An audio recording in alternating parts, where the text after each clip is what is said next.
Ertaga davlat tashkilotlarida ish soat 10:00 dan boshlanadi. Bu haqda Prezident matbuot kotibi Sherzod Asadov jurnalistlarga bergan intervyusida ma'lum qildi. Ertaga xalqimiz uchun tarixiy kun. Prezidentimiz milliy terma jamoamizning o'yinlarini qayerda va kim bilan ko'radilar? Bu juda ham qiziq.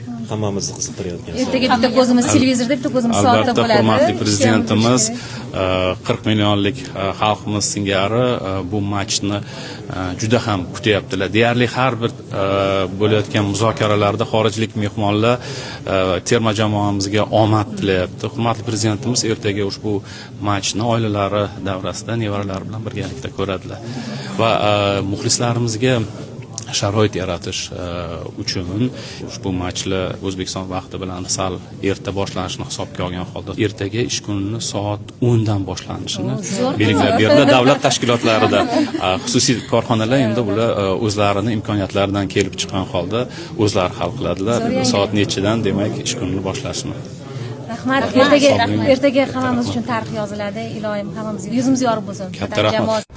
Eslatib o'taman, O'zbekiston terma jamoasining Kolumbiya terma jamoasiga qarshi bahsi ertaga 18-iyun soat 7:00 da boshlanadi va barcha yigitlarga terma jamoamiz sharafini, vatanimiz sharafini himoya qilayotgan, jahon chempionatida ishtirok etayotgan futbolchilarimizga chin yurakdan omad va muvaffaqiyat tilayman. Yuzingiz yorug' bo'lsin.